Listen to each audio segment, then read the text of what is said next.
Halo semua, kami dari kelompok amida akan menjelaskan dan memaparkan beberapa hasil identifikasi senyawa amida. Nah, sebelum itu saya akan memperkenalkan diri. Nama saya Stephen Christian Ginting, NIM 121350147 dari Program Studi Teknologi Pangan. Dan saya juga akan memperkenalkan beberapa teman kelompok saya. Yang pertama ada Anita Nurani Putri dengan NIM 121350115. Ada Aura Mita Anugrah NIM 121350153. Ada Dustin Syahid Muhammad dengan NIM 121350069. Ada Esi Maranata Gurning dengan NIM 121350037. Ada Kanzar Rakasaki dengan NIM 121350097. Ada Media Maula Aliska dengan NIM 121350119. Ada Bentari Putri Puspita dengan NIM 121350137. Ada Meliana Imelda Lestari dengan NIM 121350027. Ada Nindya Aulia Rahman dengan NIM 121350035. Ada Rida Astuti dengan NIM 121300109. Ada RA Aurel Diva dengan NIM 121350161. Ada Siti Aisyah Fitria NIM 121350101. Dan Stephen Christian Ginting itu saya sendiri. Dan yang terakhir ada Fania Salsabila Indriati NIM 121350125. Nah, setelah memperkenalkan anggota kelompok, kami akan mulai menjelaskan hasil identifikasi kami. Saya serahkan kepada Fania. Identifikasi senyawa amida. A. Pengertian. Amida merupakan senyawa turunan asam karboksilat yang mempunyai gugus karbonil yang telah berikatan secara langsung dengan atom nitrogen. Gugus fungsional amida melibatkan atom nitrogen dan pasangan elektron bebasnya, karena terjadi efek dari penarikan elektron gugus C-O atau karbonilnya, sehingga menjadikan pusat nitrogen tidak bersifat basa. Amida dapat dibentuk dari dehidrasi garam amonium melalui proses pemanasan atau distilasi.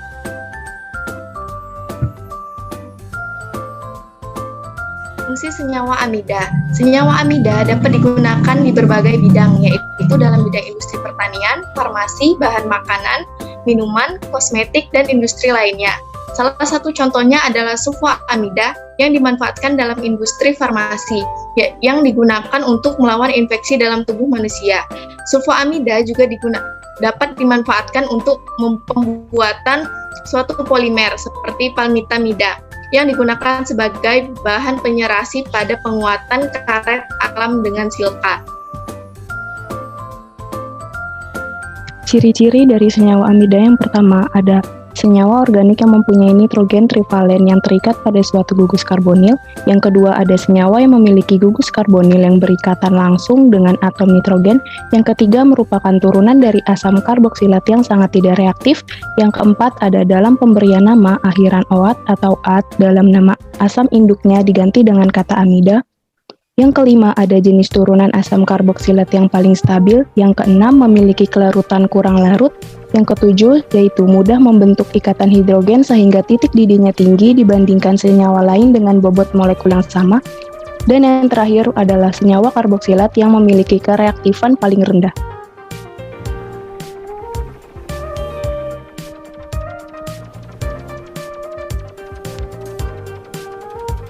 D. Jenis-jenis amida.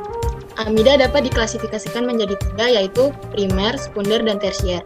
Untuk primer memiliki gugus fungsi amida, yaitu RCONH2, dan pada sekunder memiliki gugus fungsi amida R2CONH, dan yang terakhir tersier memiliki gugus fungsi amida R3CON, di mana R merupakan halogen dan gugus alkil atau gugus arsil.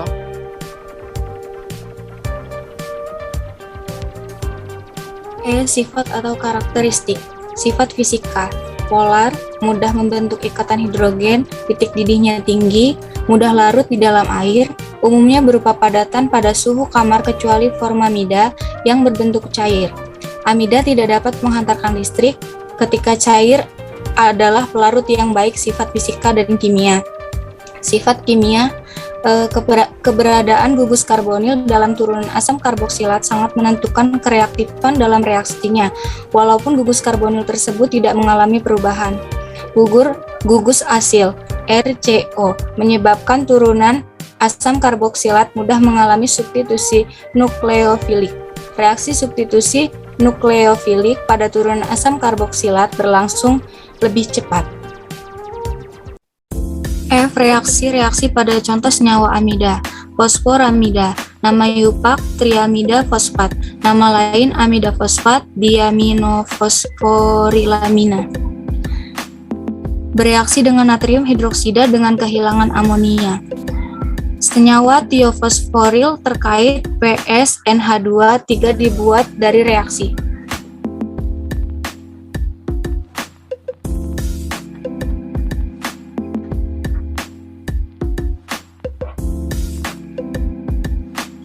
Nama senyawa yang kedua adalah dimetilformamida. Dengan nama iupaknya adalah N,N dimetilformamida yang mempunyai nama lain yaitu N,N dimetilmetanamida DMF.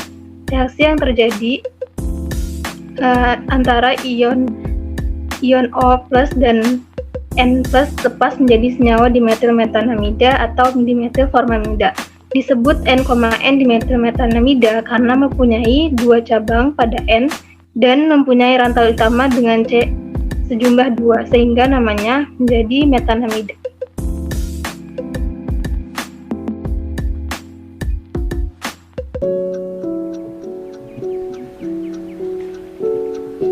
Selanjutnya, pembuatan amida. Amida ini umumnya disintesis di laboratorium melalui beberapa cara. Yang pertama, reaksi anhidrida dengan amonia. Jadi, asetat anhidrida ini akan menjadi asetamida karena terjadinya pemanasan asam amida. Makanya akan memberi efek imida. Yang kedua, reaksi ester dengan amonia.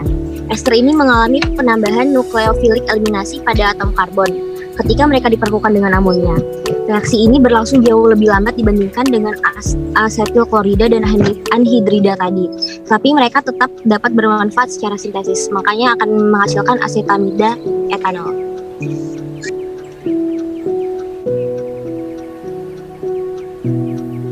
Reaksi klorida asam dengan amonia. Asetil klorida ditambah dengan 2NH3 menghasilkan asetamida tambah NH4+ dan Cl-. 4. Pemanasan garam amonium karboksilat. Amonium asetat dipanaskan. Saat dipanaskan menjadi asetamida tambah H2O. Hidrolisis amida. Amida sangat kuat atau tahan terhadap hidrolisis, tapi dengan adanya asam atau basa pekat, hidrolisis dapat terjadi menghasilkan asam karboksilat. Berikut reaksinya. Dengan benzenamida ditambah H2O dengan 35% HCl, reflux menjadi reaksi tersebut. Lanjut. Proses pembuatan dimetilformamida. Yang pertama, dimetilformamida dari metilformat dan dimetilamin. Proses pembuatan sintesis dimetilformida ini dilakukan melalui proses kontinu yang menghasilkan produk dimetilformamida dengan kemurnian yang tinggi, yaitu dengan mereaksikan metilformat dan dimetilamine dalam jumlah molar yang setara. Berikut reaksinya, yaitu dengan metilformat ditambah dengan dimetilamine menjadi dimetilformamida ditambah metanol. Nah, selain produk dimetilformamida dengan kemurnian tinggi, proses sintesis ini juga menghasilkan produk samping, yaitu metanol.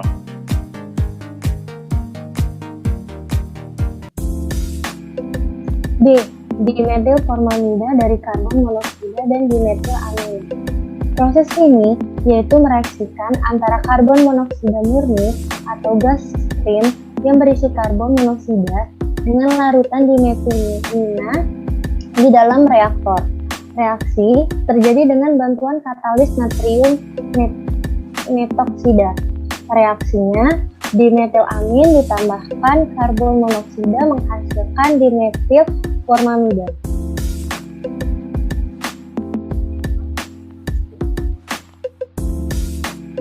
Berikut adalah perbandingan proses pembuatan dimetilformamida. Yang pertama, proses metilformat plus DMA dengan bahan baku metilformat dan dimetilamina. Kondisi operasi dengan tekanan 3,64 atm, suhu 110 derajat Celcius sampai 120 derajat Celcius, kemurnian ion 99,5% dan 99,7%. sisa dimetilamina dan metilformat dan tidak direflux, produk samping metanol dan katalis tidak ada. Yang kedua, proses karbon monoksida plus DMA, bahan-bahan baku karbon monoksida dan dimetilamina. Kondisi operasi dengan tekanan 48 atm dan suhu 120 derajat Celcius. Kemurnian yield 99,9% dan 98%. Konversi tidak ada. Limbah garam dari reaksi katalis dan produk samping. Produk samping garam padat dan katalis natrium metoksida. Dimetilformamida tidak digunakan dalam pangan. Salah satu contoh kegunaannya adalah sebagai pelarut yang bisa menghasilkan sintesis pestisida.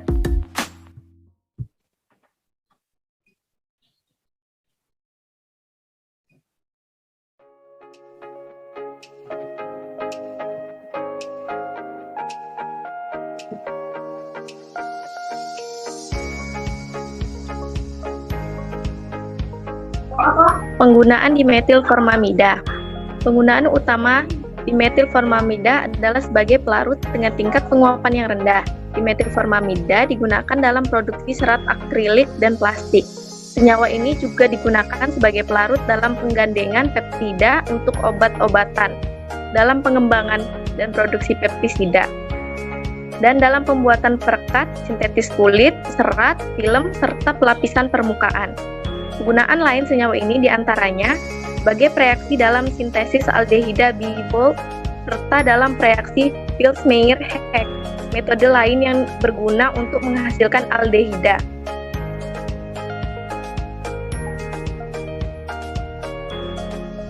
Pelarut yang umum dalam reaksi Heck. Katalis yang umum digunakan dalam sintesis asil halida, khususnya sintesis asil klorida dari asam karboksilat menggunakan oksalil atau tionil klorida.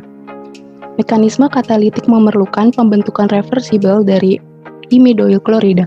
DMF menembus bagian besar plastik serta membuat mereka membengkak. Karena sifat ini, DMF sesuai untuk sintesis peptida fasa padat serta sebagai komponen pengupas cat. DMF digunakan sebagai pelarut untuk mendapatkan kembali olefin seperti 1,3 butadiena melalui distilasi ekstraktif. DMF juga digunakan sebagai bahan baku penting dalam pembuatan pelarut pewarna. Senyawa ini dikonsumsi selama reaksi. Gas asetilena murni tidak dapat dikompresi dan disimpan tanpa bahaya ledakan. Asetilena industri secara aman dikompresi dengan adanya dimetilformamida yang membentuk larutan terkonsentrasi yang aman.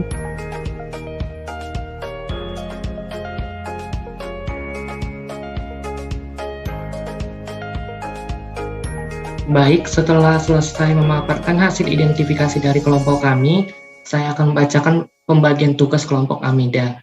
Nah, untuk bagian tugas identifikasi senyawa, sifat, dan karakteristik amida, ada Fania Salsabila Indriati, Mentari Putri Puspita Ningrum, Siti Aisyah Fitria, Media Maula Aliska. Untuk materi proses pembuatan dan mekanisme reaksi serta hubungan dengan bahan pangan, ada R.A. Aurelia Diva, ada Aura Mita Anugrah, Kanzar Rakasaki, Dustin Syahid Muhammad, dan Anita Nurani Putri.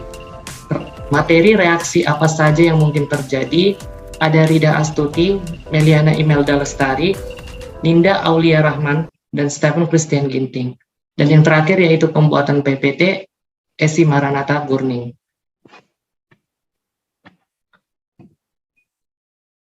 Sekian pemaparan presentasi mengenai identifikasi senyawa amida dari kelompok kami.